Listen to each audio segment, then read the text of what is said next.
So we're here with Ronnie Campbell, MP for Blyth, and lifetime Blyth Spartan supporter almost. From the age of 12, I think. Well, 14 at least, anyway. You were just about to start telling us about your first ever game. First ever game was when they were playing in the FA Cup, and it was a replay against Boston. And we all played through from school, but we got it the next day, of course. But we didn't pay to get in, we got over the top, because on the Broadway side of the field, there were railway sleepers all the way along. That was the fence. Somebody in the old days must have getting these sleepers from British Rail and decided to put a fence up where they were easy to climb. So we were over the top and away into the ground. I think we got beat about 4-3 that day. We got knocked out, but after a couple of replays. So your first game was an FA Cup game, and what year was that?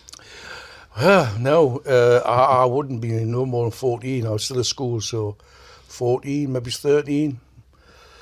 That's 52, maybe 53. Yeah. I'm not sure the date. Not that long ago, then. So not too long. No. And everyone who's listening will obviously know Blyth Spartans from the FA Cup. So my next game was Torquay. Mm-hmm. Remember Torquay coming, playing Blyth Spartans in the FA Cup again. That's huge. And they were a professional team, coming out. I was back at the goal at that particular time. Whether I paid to get in, I can't remember, because I never did. Well, I was climbing the fence. But they were got beat 3-1 that day, so I always remember that game. There's a few others, but they're the early ones. The early ones, yeah. Mm. Since then, there's been a lot of big moments in the FA Cup, hasn't there? For Blyth there has, and I've beat every one of them. Yeah. Yeah. So were you at St James's Park? Were you for the? I took the family. Then I hadn't the twins at that particular time, but me oldest one, Edward, Barry, and Sharon. He even took Sharon along because I got tickets for the family enclosure. Oh yeah. So we're lucky to get in there. And because they all wanted to come along because it was big, big stuff, and they all wanted to come along. So I managed to get them all tickets, but they all got. How many people were there? It was 42,000, but that was the replay, of course. Mm-hmm. I mean, before that, we had played Chesterfield, beat them, played Wrexham, of course, and Stoke City. Mm-hmm. We beat them, and then Wrexham. Wrexham had just knocked out Newcastle. We drew them. We went down to Wrexham. We played a draw down there when the corner flag fell down. Yeah. I was there. I was at all the games.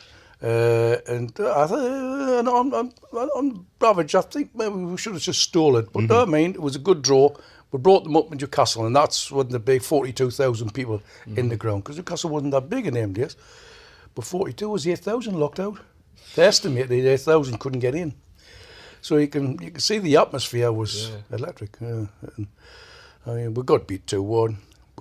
I'd like to talk about the way that because Arsenal was next, because we'd already drawn Arsenal because it was a replay. Yeah. So when you were going to play, and McDonald was playing for Arsenal at the time, he was shaking in his boots. He told us, he says, I wouldn't want to play Blyth Spartans. He told his Arsenal don't want to be playing them. So I noticed, like, when you're at the game, you always stand there next to the dugout, and you've got a little sponsorship board there. Yes. Give the club a bit of money. And Ian, I was speaking to Ian Lavery, and he told me that you occasionally get in a little bit of bother when you sat there. Is that true? Sometimes we do have a go at them. I mean, some of them are fucking awful.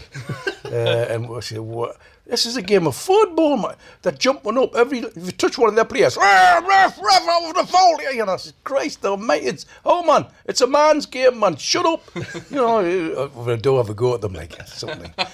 And they get annoyed. But then sometimes with some of them it's good humoured, It's usually good humour. And I'd always shake their hand and at the end of the game shake their hand, good humoured, Yeah. If it's like that, it's okay, but some of them can be right nasty.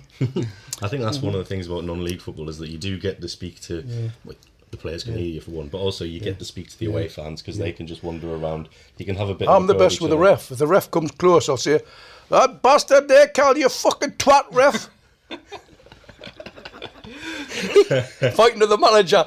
He called you a bastard before. The refs can hear you as well. I got one sent off that way. to the stand. To the stand. He looked at me when he had to go through the gate.